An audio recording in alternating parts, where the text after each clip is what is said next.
Hello and welcome, everyone. We really are starting. If you could all find your seats.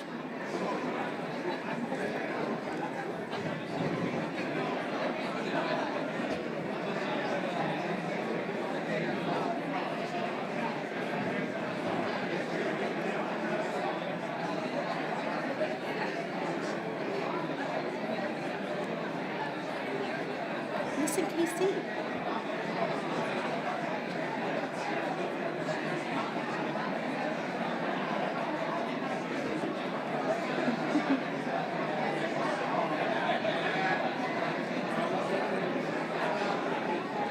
Sorry.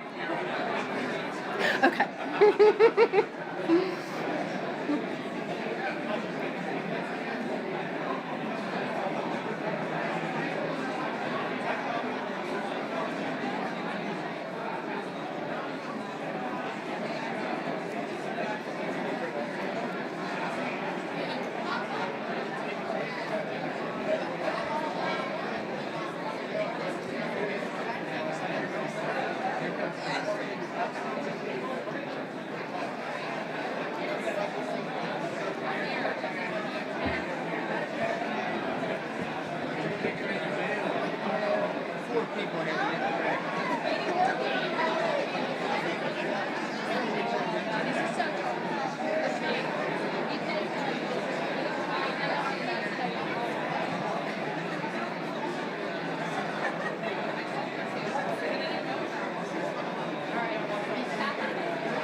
Good afternoon, and thank you for joining us at the 17th Annual Charleston Commercial Real Estate Forecast. I am Fred Gray, Vice President of Holder Properties, and I've had the privilege of serving as the chair this year. After canceling the event last year due to the COVID-19 pandemic, we are so excited to see all of you in person. For all of you guys, come on, find your seats. While COVID cases are declining, an abundance of caution, we strongly encourage all of you to keep your mask on. Doesn't look like any of you are, but that's okay. I'm going to put it in here. Maintain your social distancing as much as you can. And then afterwards, we will be having our networking reception outside in the courtyard. Our Charleston forecast is just one in a series each year, with two other held in Greenville and Columbia. These events are hosted by the Commercial Investment Division of the Association of Realtors in each city, also known as CID, along with the Carolinas chapter of SIOR and the South Carolina chapter of CCIM. We encourage all of you to get social on your favorite social media outlet, whatever that may be. Instagram, Snapchat, Twitter, TikTok. Tag us and use a hashtag to connect and share what you learn about here today. Our panelists' bios and presentations will be posted on charlestoncommercialmarketforecast.com. Today's forecast wouldn't be possible without help from several groups of people. Our Charleston Planning Committee has been meeting since the spring and have been instrumental in putting together today's event. Please stand when I say your name. My Vice Chair and friend, Ashley Jackrell, and our other committee members, April Corchi, David Eckhart, Tricia Haggerty, David Harper, Keith Mayfield, Bill Rose, Chip Shealy, Robert Sullivan, Trad Varner, Elise Welch, Ryan Welch, and Jeff Urfest. Thank you all for your great work.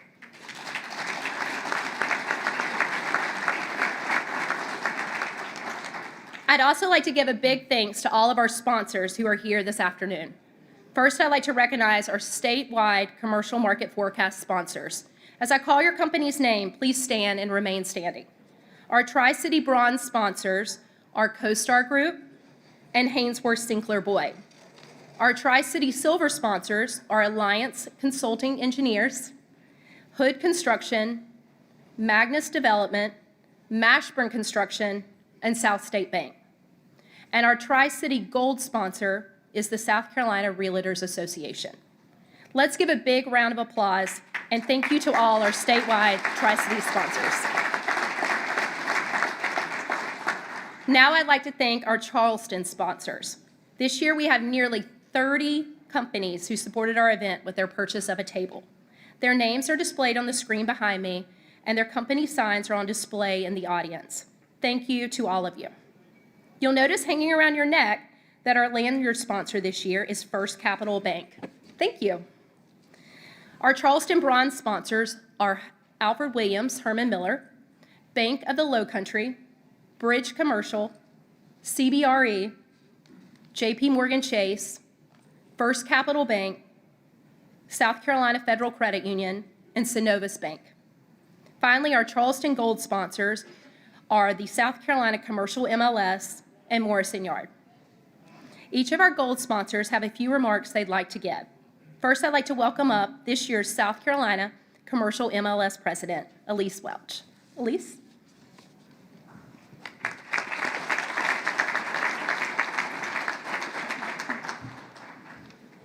Hello, good afternoon, everyone.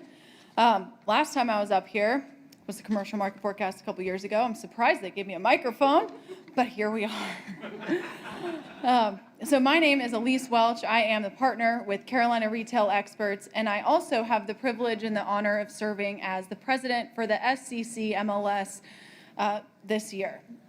So I want to, many of you participate in our exclusively commercial MLS, and I want to thank you for your membership. The South Carolina MLS is based right here in Charleston, South Carolina, and it is the only MLS system designed exclusively for commercial brokers.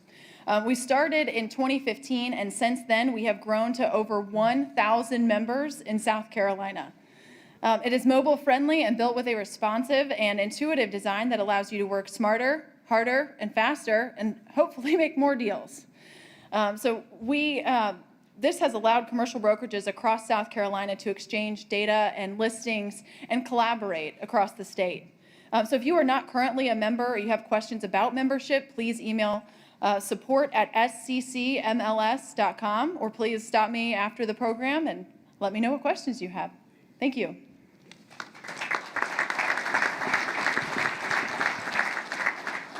Thank you, Elise. Next, I'd like to welcome up Jeff Mixon and Brian Conley with Morrison Yard to tell us about their project.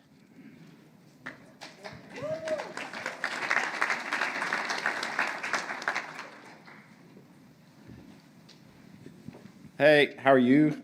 I'm Jeff Mixon. Thank you for letting us sponsor Friend. Good to see you again. Frankly, I'm just glad to have a project that can sponsor the market forecast at this point, especially after last year. It's nice to be past 2020 and into 21, and I love to hear what these guys say, because the tea leaves are going to be very interesting to read between last year and this year. So we're looking forward to the panel. I do want to say thanks for letting us sponsor and introduce Morrison Yard. I think they had the slides. And our Morrison Yard is a 150,000 square foot office building that we're building. We did go through kind of the COVID roller coaster like a lot of projects. We lost our initial equity partner, King Grimes, and I talked to about 60 institutional groups. And that was one of the best things that came out of COVID, is we ended up with the Keith Corp, who's our partner on the Morrison Yard. They're here tonight with us, and ended up with a great, well-designed building, completely sustainable. We're getting Charleston Rises certification, which is a local sustainability institute group where you can get certified much like LEED. So we're about 45% leased now. We've got about 3 contiguous floors available. There's postcards on everybody's table. We'll also all be around at the happy hour. But we just wanted to introduce Morrison Yard to you and say thank you for letting us sponsor. We're going to 61% in about 10 days, so keep them coming. Thank you.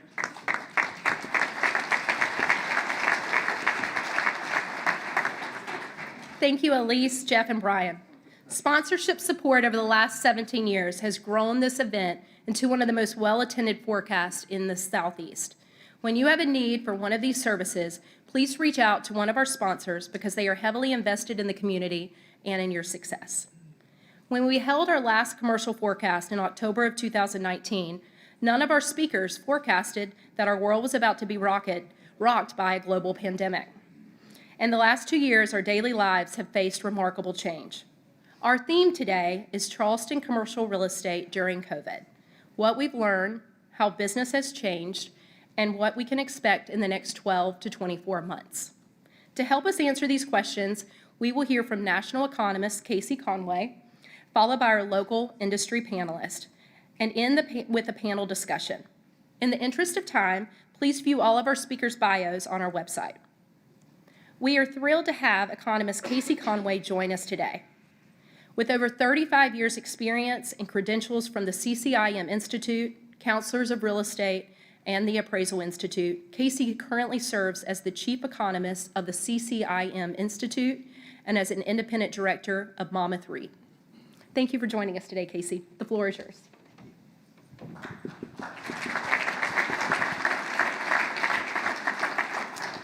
So it's great to be here with you, and I promised friend that, what's a red shoe economist without red shoes? So I did wear my special red shoes for you today. And for masking, I even wore my red shoe mask here, so it could be identified at the airport if I got lost. So I've got limited time, so we're going to jump right into this. So there's the kind of cover slide and what we're going to cover. The only thing in the lower left corner there, where the heck is the warehouse? We got apartments and high-rise. Where's the warehouse? It's all about the warehouse in Charleston. Sorry. All right, there's my disclaimer. These are all my crazy ideas and thoughts here. So last year we were dealing with the COVID bug. There's a new bug out there, and it's almost as ugly as a cicada. On the left there, it's called inflation. And so forget COVID. It's not going to be our big problem. It's really going to be what we're going to do about inflation. Unfortunately, the Fed can't seem to find it. I don't know where they're looking. Whether you're looking at consumer inflation, you're at over 5.5%. If you look at producer, it's over 6.5 going to 7. If you look at construction on the right there, so good thing you got your yard project done and built because the costs are going up. The latest construction numbers from ENR, the numbers I looked at last night, were it's up 14% year to date here on construction costs. So out of control. It's not just materials, it's labor, it's delivery, it's trucking, it's all the supply chain issues. So here's the most valuable study I have in the deck here for you to study. I'd get an F from the communications department at any of the universities here because it's got too much stuff on it. But bottom line, what this shows is really where the Fed got its different mandates. You heard about the 2 mandates. So after World War II, they got their first one, full employment. And so this came in because all the GIs coming back from World War II, they wanted to make sure that the Fed did monetary policy, got everybody employed. Then in the 70s, through the Humphrey-Hackins Act, we started to see inflation. They said, we're going to give you a new mandate called price stability. And so that's where they got that one. You can see the 1970s. I was a teenager learning to drive during the oil embargo days and all that kind of stuff. And all I know is gas prices went from $0.25 a gallon to $1 a gallon. And my Mustang, my classic Mustang that I still have today, only got 8 miles a gallon. It still only gets 8 miles to the gallon. And so if you look in the upper right corner and you look at why am I so convinced we're headed into a 1970s type inflation era? So think about what happened going into the 1970s. We had runaway deficit spending because of what? Funding the Vietnam War. What do we have today? Runaway deficit spending. What the hell are we funding? I don't know yet. I don't think even Congress knows what they're funding. The second thing we had is we had a major shock to the economy, the oil embargo and energy prices. What's the equivalent of that today? It's supply chain shock. I mean, everything is up double digits, and this isn't going away. I'll ask some of you, because you're a state that builds cars here, how many chips are in the average car today? 1,400. You think this thing's going to get solved? In addition to those, you got an average of 80 chips in every appliance. You make appliances here because it's got to be synced to your phone so you can turn the oven on, turn it off, make dinner, whatever you want there. The third thing that we had happen is we had shenanigans going on about how to fix inflation. So Richard Nixon had a great idea. What was his great idea? Price controls. That didn't work out very well. What's the shenanigans that we got going on at the Fed today? It's the balance sheet. Anything that the Fed sees a higher bid on a 10-year treasury, a higher bid on a CMBS loan, they step in and they outbid it and keep these prices low.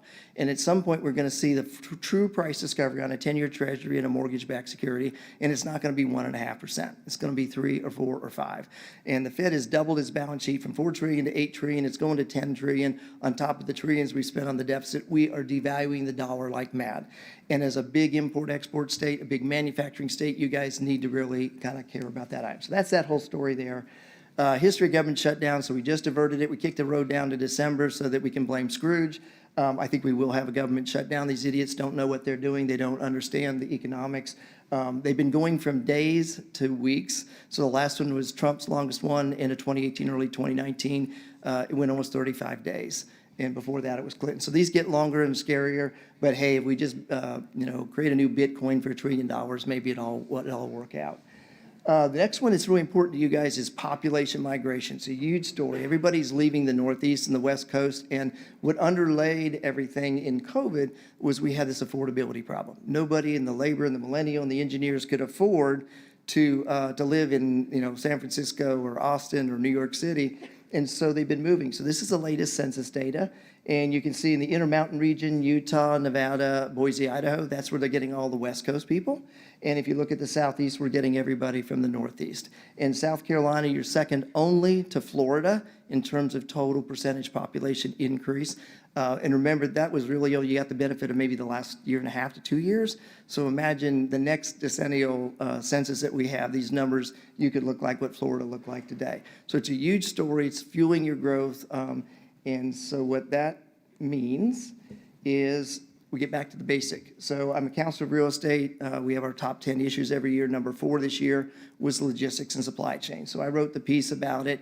And people aren't just connecting the dots. It's not just that we can't get toilet paper, we can't get card chips. It's everything. And so I'm still puzzled how we had the economy running at full bore in 2019, and everybody's pool was open, and we could get chlorine, and today we can't even get chlorine or salt for our pools.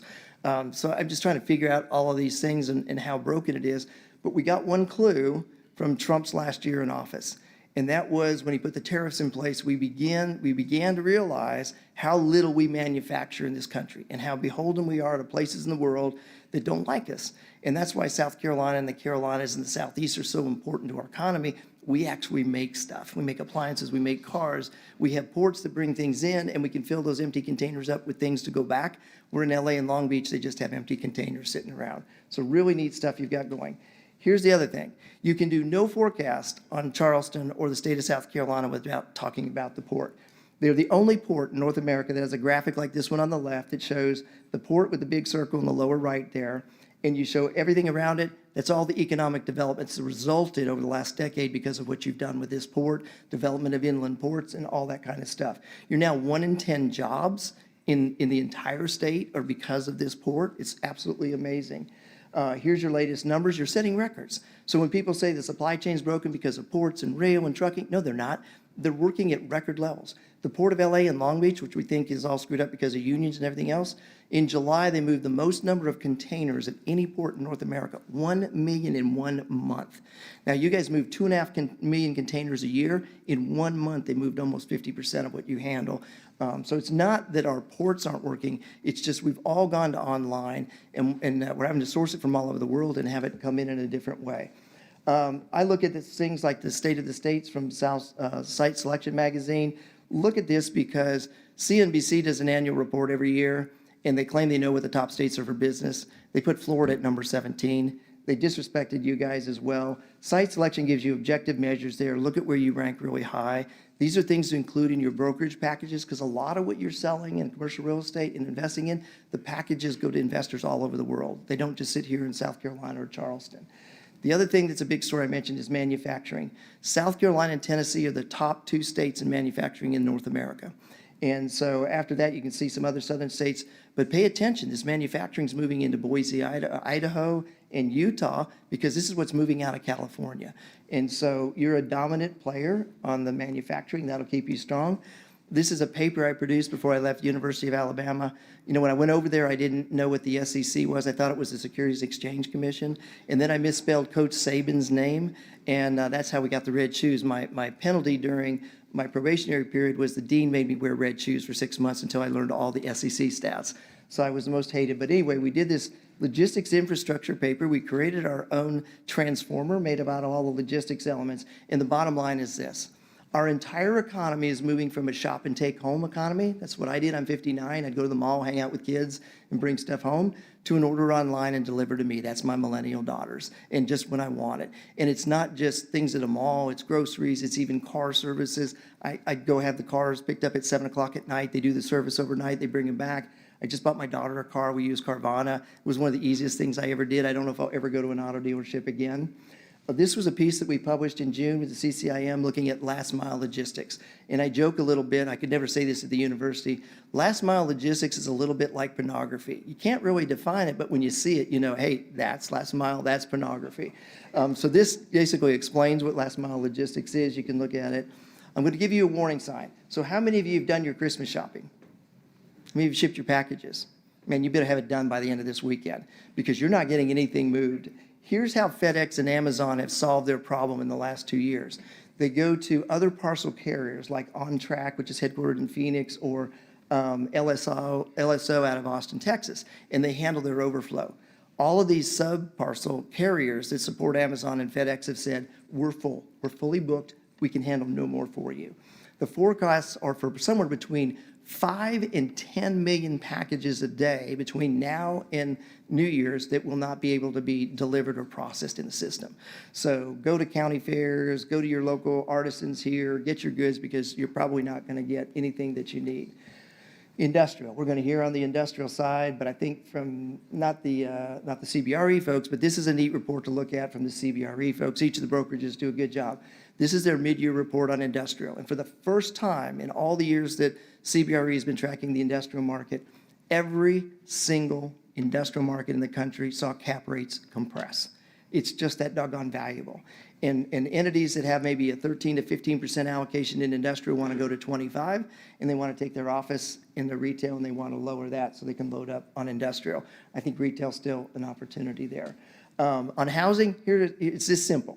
Prices are going to continue to go up 8% a year. There's going to be fewer listings because if we can sell our house, where do you move? And the number of days that a house is on the market is going to go down. We've never seen these type numbers. They're not going away, not in 6 months, not in 12 months. They're not transitory. This is with us for years. We just don't have the land entitlement. We don't have the cost controls to solve housing. Office, the big question, what's going to happen with us going back to work? The one metric I'll tell you to watch that I do, Castle Systems, which has all the key card technology that we use to get in and out of our offices. And so they track this and see how many of us are actually going back to the office across the country. In February, at the beginning of the year, when we were just starting to get vaccinated, not even 1 in 4 of us were going back to the office. 9 months later, with 75% of working adults vaccinated, we can't even get 1/3 of us to go back to the office. It's going to be very different. And here's where it's going to be very beneficial and different. Secondary markets like a Charleston, a Greenville, Spartanburg, a Raleigh, they're going to do great because we've all left New York and want to get out of there. And then the other one are the suburban markets. So we don't want transit. We don't want to commute. We want to be able to, just be on Zoom or whatever and put this on. But we still need to go back to an office 2 or 3 days a week maybe. And so you're going to see that relocated closer to our workplace, to our homes. And so your projects are going to be very different there. NAREIT. I look at NAREIT to look at what's happening on total return. So the retail, you'll like this. So this is total return. So it looks at NOI, what's happening with leases, and it looks at transactions to see how much they went up. Here's the surprise story. Look at retail at the top there. You know what's positive year over year and year to date in price appreciation, in total return? It's retail, shopping centers. It's not malls and it's not freestanding, but it's that good basic shopping center. And the term that I've learned, picked up, I forget who I got to give credit to this to, but it's called influence density. So when you have good households and driving factors and density of households, that's what drives these shopping centers. We know industrial is top of the line, and then office, you got to break out. If you look at Real Capital Analytics on the office, they break out suburban and urban office. Urban office is down 2% year to date in terms of total return. Guess what suburban is? It's up 11%. There's a real bifurcation going on there. So I made it almost to the end with a little bit of time to spare here. So I have 3 special needs adopted children. This is my youngest, Luke. And so when we finally got opened up and we could go to restaurants, and it was his birthday this summer, I said, well, what do you want to do? And he said, I just want to go have a cold root beer at our favorite restaurant. And then he has his little special service dog there, Charlie the Beagle, Charlie D dog. And so we went down to Palmetto Bluffs, and we had a great time outdoors, no mask, great time. So when I came down here and told them I was coming to Charleston, they were jealous to begin with. And so they said, my best advice to you about post-COVID economy. Look, it's still early fall. Just go enjoy a root beer or an adult beer and another day at Palmetto Beach, and everything will be fine. There's going to be a hell of a lot to worry about next year. There we go. Does that do it, or any questions? We'll call them again.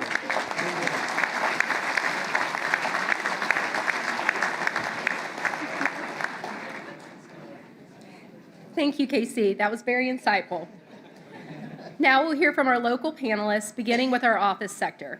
I'd like to welcome Chip Shealy, First Vice President with CBRE. Chip specializes in office and investment sales and has been working in the Charleston commercial real estate community for 9 years. Chip.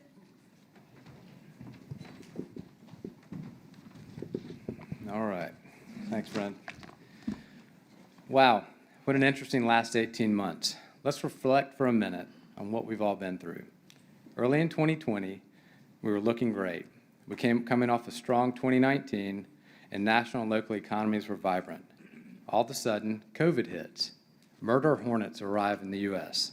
Harry and Meghan removed themselves from the royal family. And the year that I'm supposed to chair the commercial markets forecast, it's canceled. It's a bad time. The office leasing and sales market certainly slowed down as well, with many tenants hitting the pause button, deciding to give up their office space and work from home, or folding altogether. Then 2021 rolls around, and the commercial real estate market is supercharged. The interest in all asset classes in Charleston poured in almost greater than any pre-COVID levels, and it was kind of like throwing gasoline on something that was already on fire. Let's quickly get a show of hands of who had a great 2020. Maybe a few. Who's having a great 2021? Like I said. Oh. There we go. Now, that's not to say that the office market does not have its challenges. 3 key challenges that we will face are somewhat intertwined and won't be a surprise to anyone in this room. First of all, the elevated costs of owning and operating office space. Acquisition costs are sky high, and construction costs are rising at their fastest pace ever, in conjunction with the difficulty of getting supplies. The construction component is a factor of new construction as well as second-generation tenant upfits. Both are getting completely out of hand. Higher pricing compresses landlords' profit margins and ultimately drives rental rates up or reduces other concessions and creates a delta between landlords and tenants. Secondly, the lack of available labor in today's market is a huge hurdle. Currently, our labor pool has been completely de-incentivized to work, and this is truly a challenge across all asset classes. We need our workforce to want to come back to work to sustain our small businesses and local economy, and hopefully this hiccup is merely a temporary one as the stimulus and relief packages come to an end. Lastly, as you've probably noticed, we have just received the largest slug of new construction this market has ever seen, essentially all at once. Excluding 2020, this slide shows a relatively sustainable and healthy year-over-year market-wide delivery of new product.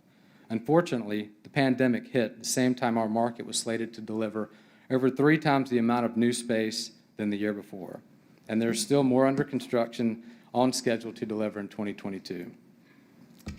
As you can see, the majority of this new product is all in the downtown Peninsular submarket.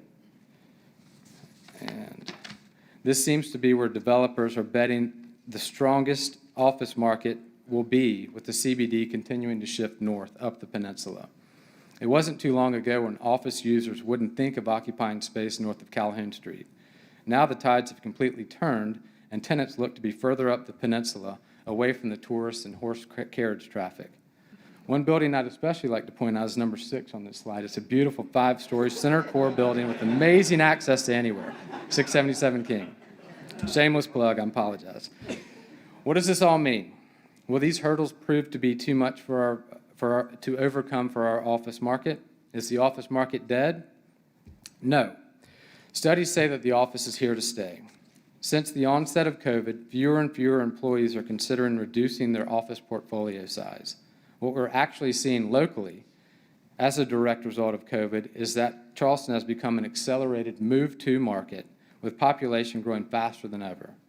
We are witnessing a phenomenon of people and their companies leaving more densely populated areas and moving south along the coastline as a result of our quality of life, ability to spread out a bit, and access to outdoors year-round. And being voted #1 for however many years in a row didn't hurt either. Thankfully, Aspen just took that from us.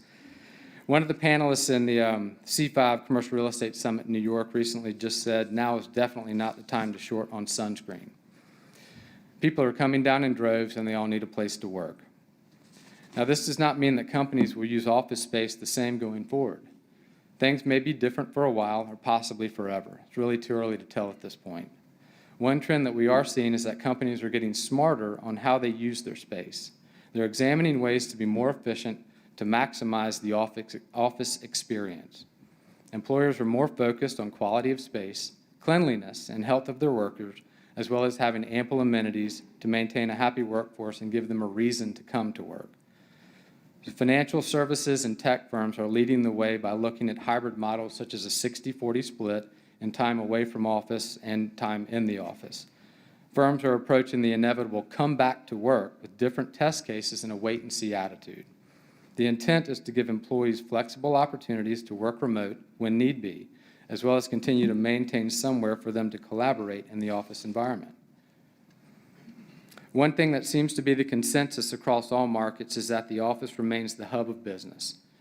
Humans are social animals, and innovation comes from collaboration. We need interaction, connectivity that comes from the culture provided in an office. As a matter of fact, Google just announced a $2.1 billion investment they are making in purchasing their own office building in Manhattan, with the expectations of only 20% to choose remotely as things come back to normal. In closing, my optimistic opinion about the Charleston office sales and leasing market is that it will be healthy for the foreseeable future, with a seemingly endless amount of investment money flooding our market, as well as high volumes of individuals and businesses flocking south. Due to high demand, cap rates and leasing rates have remained relatively flat through the pandemic, and post-COVID era is in sight, we hope. Class A office owners and co-working operators will likely be the winners as tenants will continue to level up for cleaner, inviting buildings with ample amenities. Charleston's population will continue to grow, and so we will need all the commercial space that we have, including the office.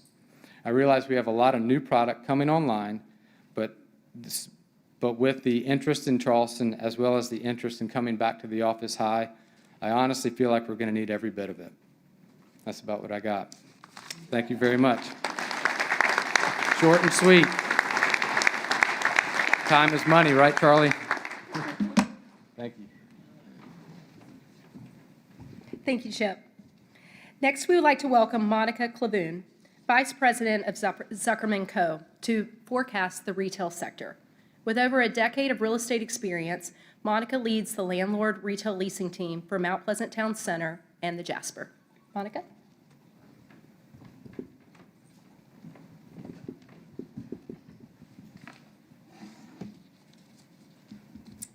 Thank you. I'm honored to be representing the retail segment. While the retail industry was hit hard by the COVID-19 pandemic, the comeback has already begun, and the market is forecasted to emerge stronger than before. Despite what you may have heard even before the pandemic, retail is not dead. Looking at the impact of COVID on South Carolina shopping centers, in 2020, there were over 33,000 lost jobs and $1.5 billion of lost sales when compared to 2019. And while this year's data is not out yet for South Carolina, if trends follow the national averages, we can expect to see retail sales growing by 18% when compared to pre-pandemic levels. Nationally, the impact of COVID was also apparent in the number of permanent store and restaurant closures, which totaled over 15,000 across the U.S. This year, there are signs of recovery, with estimates of 12,000 new store openings, which will outpace the number of closings. Now, focusing more specifically on the Charleston market, there are two primary drivers in this retail market. The first is somewhat unique, which is the significant role that tourism plays. And the second is the strength of the local economy. Let's talk about tourism first. King Street, as you know, is traditionally a major tourist destination. This line graph represents the number of visits to King Street's retail district. And the drop in visits in March of 2020 was drastic. And as you can see, there has been a gradual, steady increase in visits, with the current activity now at historic levels. This is good news. The COVID impact in 2020 hit occupancy hard as well. For the first time in over a decade, retail vacancies hit 30% on King. The good news is we have seen this trend reverse in the current year with fewer space options available to our tenants. And this comeback is attributed to both revenge travel and retailers resuming their expansion plans. From an economic standpoint, landlords have held firm on asking rents despite the higher vacancy rate. And King Street is still considered a key secondary market in the U.S. and has been successful in securing new deals with high-profile tenants, including Faraday, Love Shack Fancy, Target, and Brandy Melville. Moving on to Suburban Trends and using Mount Pleasant Town Center as an example, we see a much higher customer base here, a much higher local customer base here. This asset is well positioned to benefit from one of the trends that has continued during the pandemic, which is a shift from urban to suburban revitalization. Looking at this chart, Town Center has experienced a faster rebound from March of 2020 visits compared to its urban counterpart, King Street. In leasing Town Center, we have also seen occupancy remain steady, with vacancy never exceeding 5% throughout the pandemic.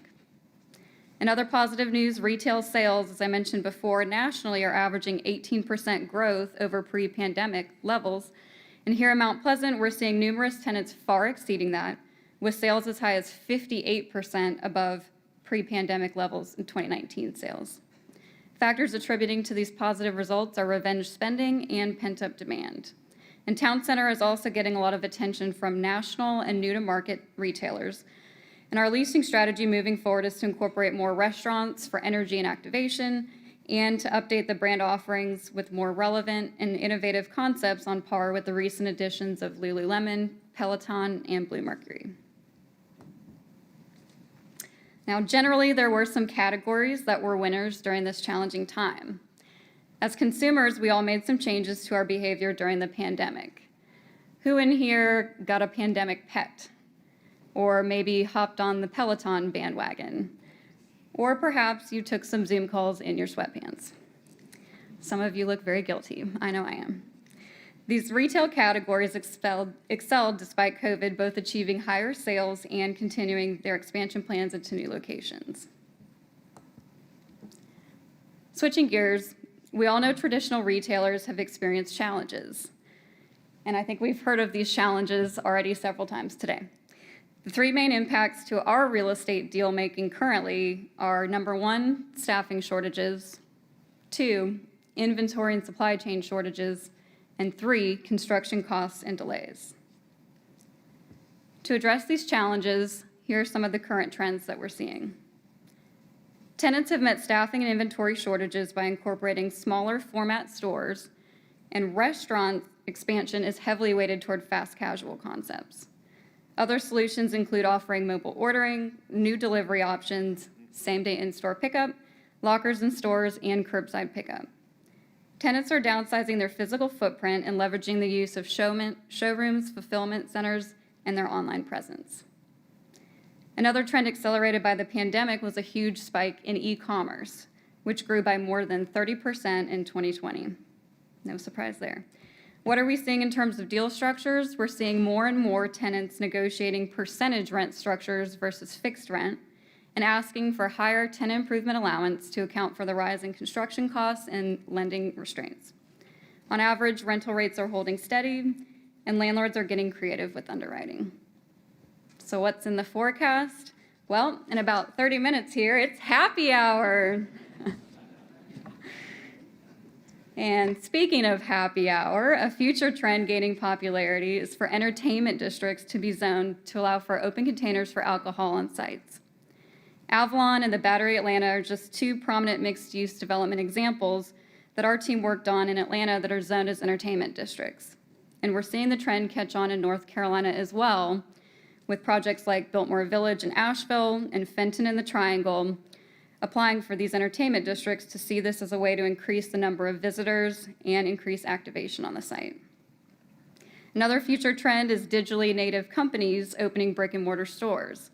Brands like Bonobos, Casper, Warby Parker, and you got it, Amazon, all started online, but have since launched and expanded their physical presence over the past few years. Going into the pandemic, it was expected that over 1,000 stores would be opened by digitally native companies in the upcoming year.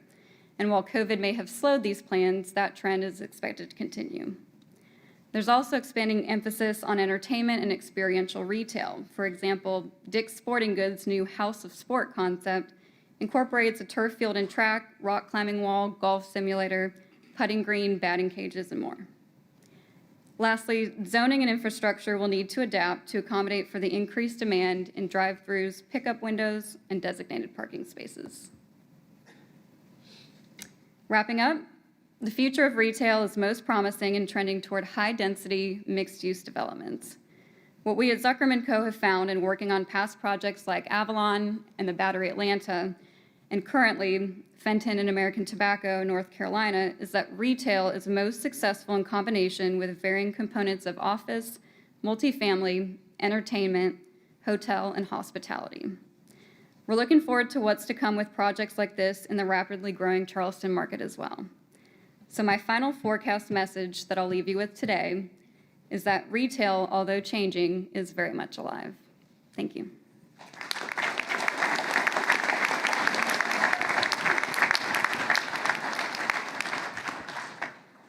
Thank you, Monica. Next, we'll hear from Duane Parrish, the Director of the South Carolina Department of Parks, Recreation, and Tourism. Duane has dedicated more than 40 years of his professional career to the hospitality industry, including extensive experience in the hotel property management and development sectors throughout South Carolina.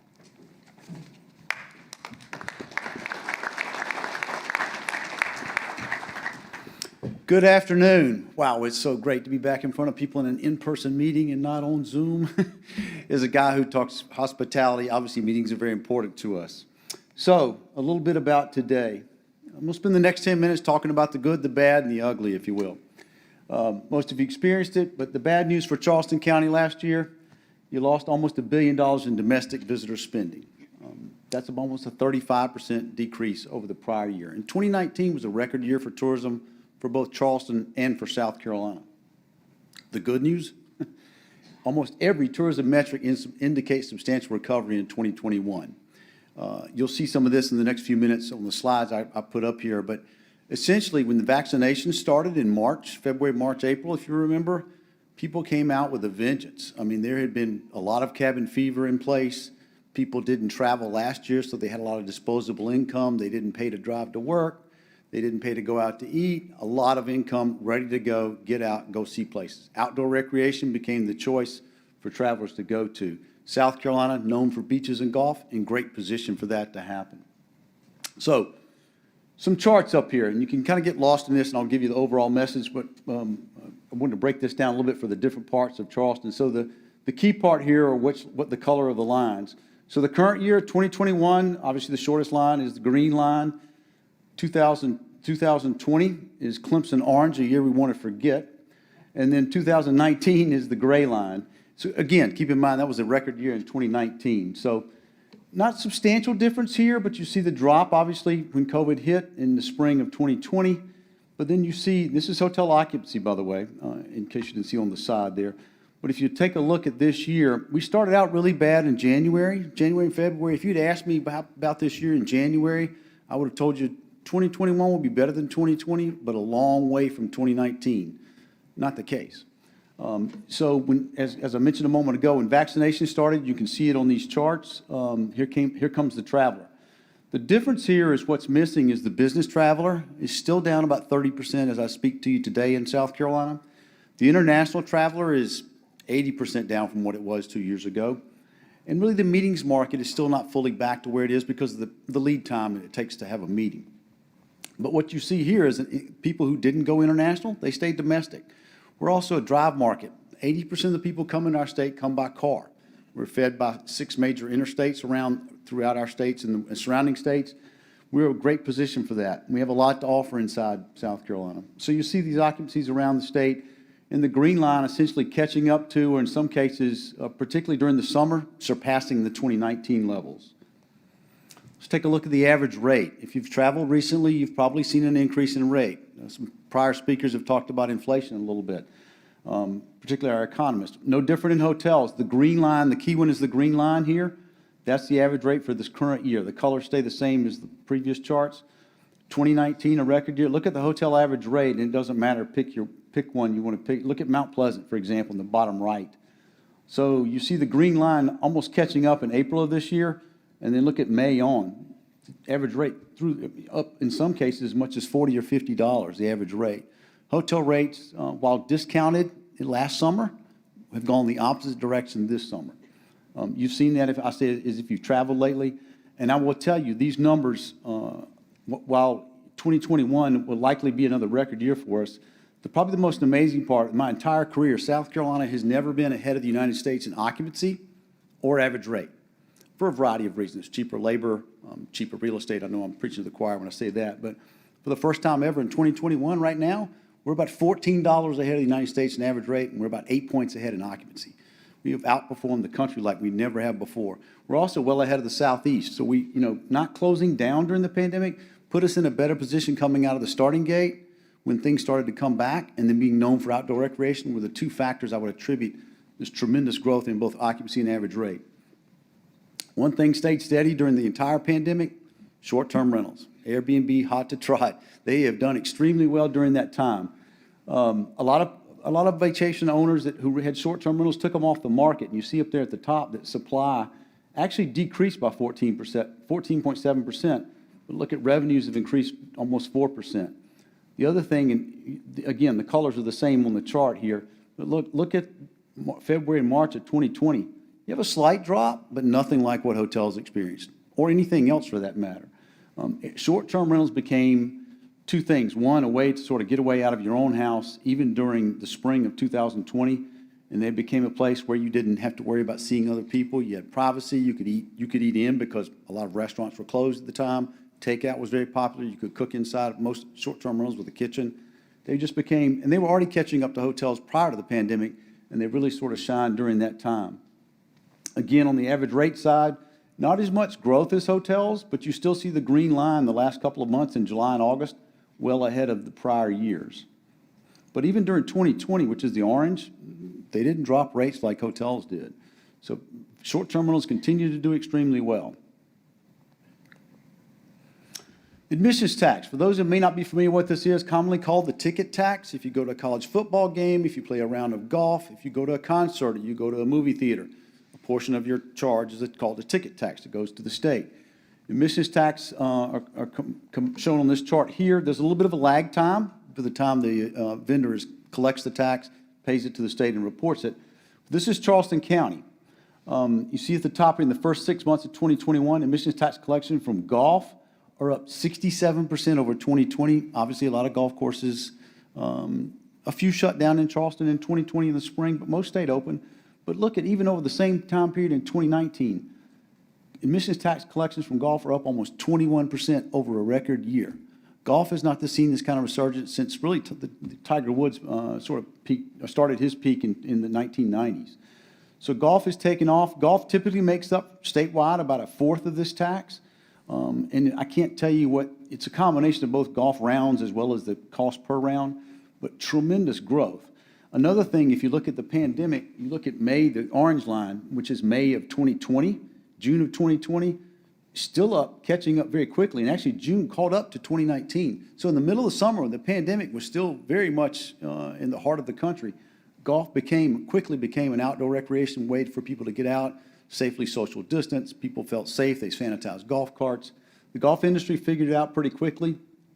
That line has sort of continued through that. Obviously, weather plays a big part in this. But this is, if I put the statewide numbers up, it would look very similar. Charleston's done very well. It hasn't hurt. Obviously, we hosted the 2021 PGA Championship. Obviously, the RBC Heritage just down the road, hosted in Hilton Head every April.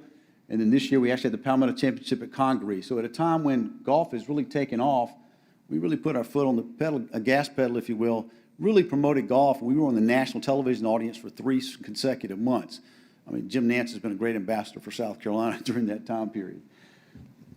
Next, deployments. I mentioned earlier about air travel. Air travel took the biggest hit, down about 95% when really flights just stopped. And you see the orange line here. The gray line, again, was 2019, a record year for deployments as well at the Charleston Airport. I know most of you followed that. But if you take a look at 2021, how we started in January and February, and look where we are now in terms of number of flights. One of the things that happened, I mentioned business travel is still down, leisure travel is up. Airlines want to fly planes. So they took a lot of flights and moved them out of corporate markets or business travel markets and put them in leisure markets. Myrtle Beach and Charleston today have more direct flights to more cities than they did pre-pandemic. And that's because of what I just mentioned. The Charlotte airport typically is about 65% business travel, 35% leisure.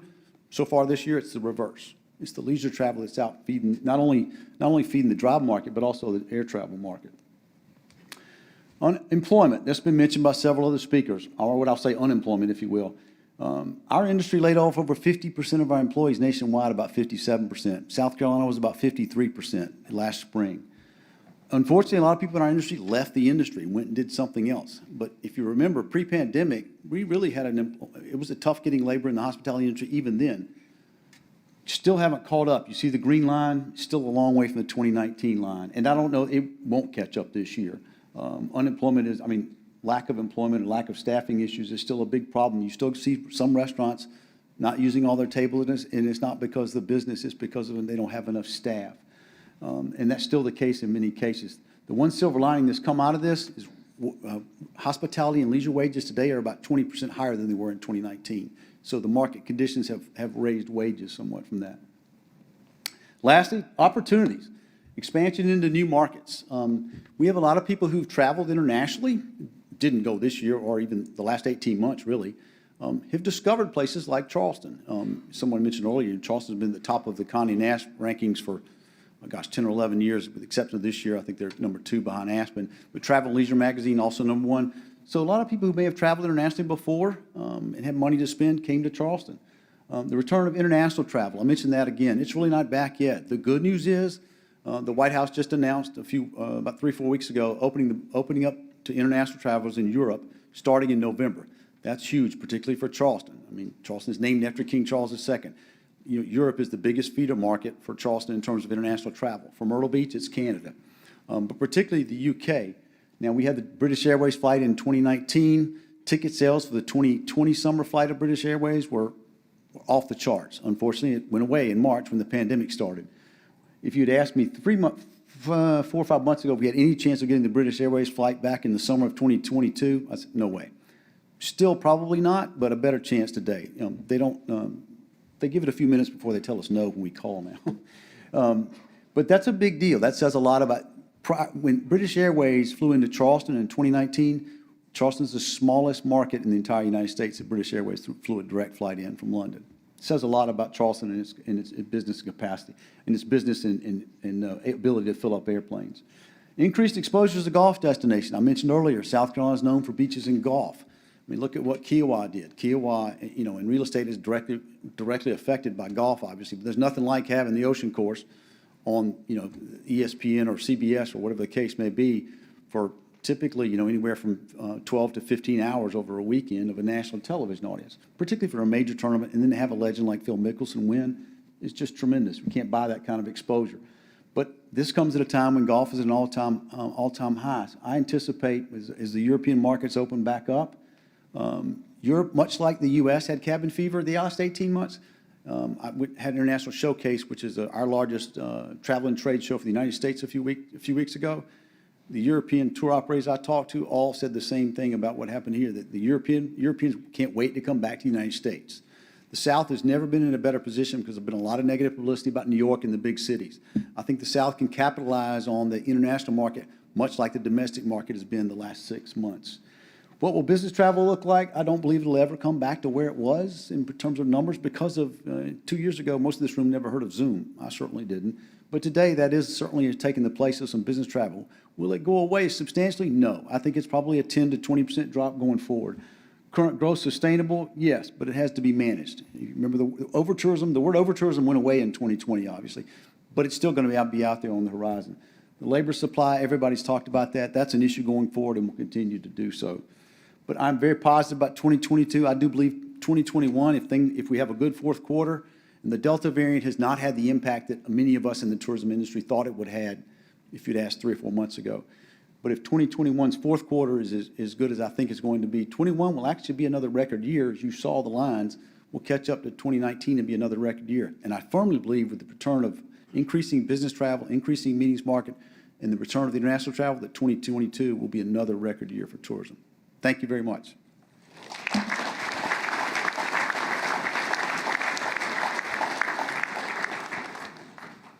Finally, we'll welcome Simmons Johnson, Executive Vice President of Bridge Commercial, to provide our industrial forecast.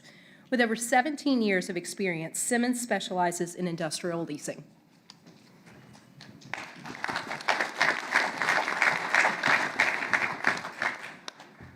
I love the 80s. I love 80s music. I love everything about the 80s.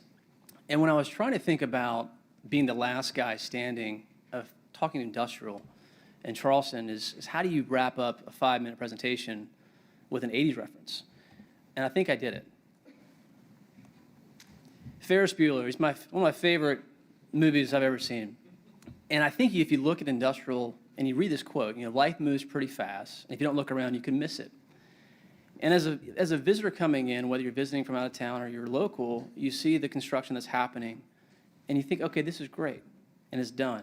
But it's just starting, and if you think it's just beginning now, you may have missed it because it's been going on for some time. The interesting thing about Charleston is that the scarcity of land, we've heard a lot about retail and office. The scarcity of land is that you think you see it in the sky, but most of it is already controlled by a developer. Most of it is already pre-planned to be built. So what I want to show you just for a brief moment is how the industrial market has evolved. I just turned 40, which is pretty hilarious to me. And I'm glad I'm alive. But in high school, if you asked me where the industrial market was, it would have been right around 26 and 526. Since then, though, the market has really grown, really in a bowling alley effect.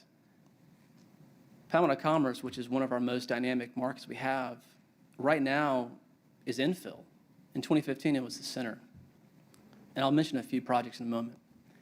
As we go down the road, Jedburgh, which when I first started 17, 18 years ago, was very far. Now it's, in my opinion, very central.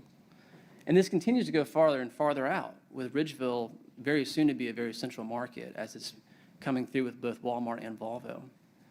St. George, it's happening sooner than we think. And we have speculations that by 2030, it could be more of a centralized market. And I don't know the future, but I do believe that Orangeburg will be a connection to Charleston, even more so than it is to Columbia today. And that could happen in 2040, which it may be sooner, maybe later. But I do think the linear nature of our bowling alley market drives us to that. The next few slides, I just want to hit on where these primary markets in Charleston have come from, and really looking from a 10-year snapshot going backwards to today. And the one theme is infrastructure. So if you look at Panama Commerce, which has exploded, in 2011, Panama Commerce was just being completed, and your primary access point was along Latson Road. And obviously, industry has changed. Boeing has matured, and everything has come through. But when you look at today on the right-hand side, it's an incredible submarket. And this is, again, going to be such an infill location, even more so 5 years from now than we can already imagine. Taking a similar theme to Jedburgh, which is roughly 10 miles to the north, with the evolution of the Nexton Parkway on your right-hand side being fairly recent, that's unlocked so much land and so much development opportunity to support industrial as well as residential and retail. And you can just, the picture says this 1,000 words. The developments within Jedburgh, in several years, we could be tapped out in Jedburgh in terms of the primary areas along Interstate 26. Ridgeville is extremely contrast from what you see 10 years ago to today. Obviously, with Volvo being an incredible announcement a couple years ago, and then Walmart most recently, this is creating its own submarket in and of itself, and there's actually incredible developments through Camp Hall that over time will add a lot of new speculative projects to support this growth. While there are a lot of different developments, I don't want to make people feel bad for not including all of them. There are a couple select developments, one of which is Trinity over in Palmetto Commerce. This is a 4-building project, almost 1 million square feet, and this will deliver sometime early next year, and this will be very successful. And again, we'll continue to fill out what is very densely populated in Palmetto Commerce already. As you go a little bit farther north towards Jedburgh, 2 of our projects, one of which is with Clarius and Stonemont, is doing a 3-building development, two buildings that are speculative for roughly 1 million square feet. I keep saying 1 million square feet for round numbers, but it's very much the case. Most of these developments are going to be at least 1 million square feet per development. And then North Point, upwards of 4.9 million square feet. which will be built out over time. Lastly, going towards Ridgeville with Portman, they're taking over the Exeter project and doing a 3-building project, which again will be roughly 1 million square feet. This will do very, very well. And it's great to see the Ridgeville market starting to expand and really provide Class A space where it hasn't existed before. To give you a quick forecast, the one thing I've kind of had to learn is, what is a forward sale? And I use Charles Barkley because I think he's really funny, but he's a great forward in basketball. And a forward sale, if you're not familiar with it, is essentially a developer buying land, building a building, and then selling it to an investor, whether leased or not. And this is going to occur several times in 2022, and they're starting to materialize as we speak. But it's really an incredible phenomenon that we're starting to see more in a relatively small market. If you look at leases, and again, a lot of people can agree, we've seen more pre-leasing and more build-to-suits and just general leasing activity on buildings that have struggled for some time, all of a sudden get leased. And my personal opinion is that the effective vacancy rate in the next few months could be as low as 2%. And it'll be offset by eventual new supply coming through in the later part of next year, but most of that could be pre-leased as well. So whether it's 2% or 4%, it's very, very low if you look at it from an average perspective. So fortunately, we will see more deliveries, and hopefully it's going to be more spread about all these different submarkets, as I mentioned. And my hope is that people can adjust to the price increase. So we've all talked about inflation, but the reality is that this is not a new phenomenon to Charleston. You can't just move from Charleston and go to Atlanta or Savannah and expect anything different. It's just the reality that we have to adjust to. So I do believe that we will really see increasing price increases. We'll see cap rates compress again to the low 4 caps more broadly. It's already happened already, but that's going to be something we'll have to deal with from this time forward. And that's really all that I have, and I hope you guys have a great day.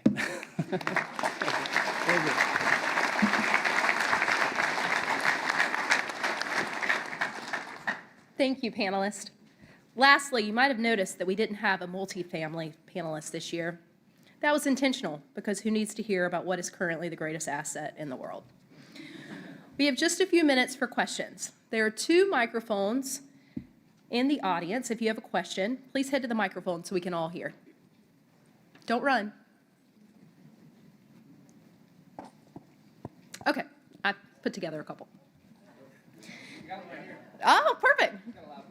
So, for Casey, I'm curious, with interest rates potentially rising and industrial cap rates at all-time lows, what do you see happening with these portfolios trading in the 3 and 4 caps when interest rates go up? If they do, say, 3 years and a refinancing is due in 5, where does it go from there? So really good question. Those, any appraisers in the room? There is no correlation between the 10-year treasury and the cap rate. I mean, they're 35 years. We're rotating capital out of the equity market because it's overinflated. Who knows what's going to happen? Number 2, in the bond market, banks really aren't paying that close attention to what's happening on these prices. They don't know what to appraise the asset at. So as the costs go up, the thing that people forget, like Ferris told us about the industrial here, is it doesn't matter if the box goes up $50 a square foot. If the cap rate goes to 3%, I'm in an industrial REIT. We don't talk about cap rates. We don't talk about price per square foot. We have a triple net tenant. We have FedEx. We have Amazon. And they say, look, we use the building now 24/7, not 5.5 days a week. It's too critical to us, and we don't want to outgrow that asset. So what they're doing now is they're going to 10-to-1 land to building ratios instead of 5-to-1 because they don't want to have to replace that building in 10 years. They don't care about the cap rate. The real estate assets represent maybe 3 or 4% of their total operating costs. So there's a big disconnect. And those that think that everybody's shopping on cap rate and that they're shopping on price per square foot, they're mistaken. It's on logistics efficiencies. So when they look at a market like Charleston, which will be the deepest port on the East Coast pretty quickly here. When they look at Savannah, which is going to surpass New York, is the biggest container port probably by the end of this year or next year. 5 million containers it'll surpass on New York. We are the supply chain. And what's more important is we manufacture things so we can fill those empty containers up and it go back. So I think there's a big disconnect in that people aren't looking at just the cap rate or the price per square foot or the rent per square foot because they're getting so much more use out of the building. Little different story on the office. I think office is in for a big repricing because companies are still going to want office space, but they're going to want it less dense. So if I can only put one employee back to 300 square feet instead of one per 150, it's a little different value proposition with one exception. Follow that population migration. It's secondary markets, it's south, and it's inland. And so the big repricing is going to be New York, Boston, Chicago, the West Coast.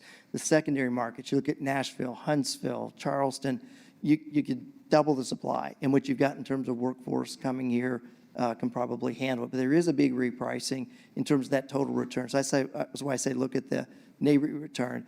And then I think in retail, you've really got to distinguish between the mall, and that's what we hear in the headlines, and the shopping center, because that influence density dictates that, you know, smaller tenants and smaller people are figuring out how to do more omni-channel and e-commerce, because if they don't, they're wiped out. And nobody wants the Amazon model. The number one thing that retailers want in Amazon is they want a divorce, because Amazon puts a 30% surcharge and they steal your product. So they go to Shopify, they go to FedEx and Dollar General stores. So divorce Amazon and support your local shopping center retail. That okay? Yes. We've heard about the retail sector and a lot of the restaurants having trouble getting staffing. With all the growth in the industrial sector, is that going to have an effect where companies who are coming here, are they going to struggle to find people to work in their large warehouses and that kind of thing? Good question. We've seen more of that on the specialized labor. So if you're trying to, bring a large headquarters here for additional specialized manufacturing, that's been a topic. But I think for the industrial distribution aspect, we've been fairly light on population in that space. So whereas Savannah is very heavily loaded towards distribution, we're kind of catching up. So my understanding is that we have, fairly ample labor to a degree as it relates to logistics. But I think with advanced manufacturing, it could be, more of a case by case. Yeah, on that element, so manufacturing and industrial, they're automating. So do you see parking lot attendants anymore? All that's gone. They can use robotics. Amazon now, they just opened their first one in Atlanta. The Amazon e-commerce fulfillment warehouse is 100% robotic. There's 5 employees in that 1 million square feet a day. On retail, though, it's much more service touch. And that's the challenge, is where do you get that service touch replacement? So what we're seeing is a lot of retailers are going back and they're working with their insurers, and they're saying, let us hire 14-year-olds. Let us hire seniors that come in and work a 2-hour shift at peak times. So we're going to see a lot of different creativity there. But the service touch, the hospitality, the restaurant, that's what's really, I think, going to be the harder hit. I saw an article this morning that said Bojangles is putting their corporate employees in the drive-through lanes to take orders and serve. So I don't know, I guess that's getting creative. But I think what we'll see is more of a trend moving forward is potentially higher wages. I mean, they don't have to be mandated, but there was also an article that came out from the Tropical Smoothie CEO that said his top performing stores are the ones that pay their employees the most. So I think that might be coming, which at the end of the day trickles down to the consumer level. And, you've got to account for that in your cost of goods. The other thing that'll help, we have 11 million job openings in this country, and there are too many people that really have a disincentive to go back to work. And it's not all just that they're getting a check, but we don't have schools fully open. We're shutting them back down again in other parts of the country. We don't have daycare fully opened up. So when we solve some of those problems again, I think you'll see, and when 1 in 4 Americans when they have to go back to paying their rent or mortgage, 1 in 4 Americans today in their households do not pay rent or mortgage yet. So when we get rid of those things, I think you'll see some people come back to work. Other questions? Thank you, panelists, for your time and for sharing your insights. The theme I'm taking away from this discussion is that Charleston commercial real estate has rebounded and surpassed pre-COVID levels, and that we can expect to see future gains in the next 12 to 24 months. Thank you again to our panelists, committee members, and sponsors. A special thanks to Claire Hayden, CTAR's Director of Member Programs and Events, and Jesse Wood, CTAR's Events Coordinator. This event is what it is because of the hard work Claire and Jesse do behind the scenes, and we greatly appreciate their contributions.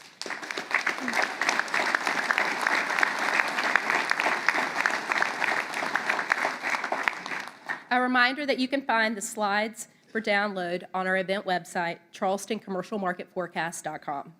Now, please join us downstairs in the outdoor courtyard to put the rest of your drink tickets to use and for some networking and appetizers. We are adjourned and hope to see you here again next year.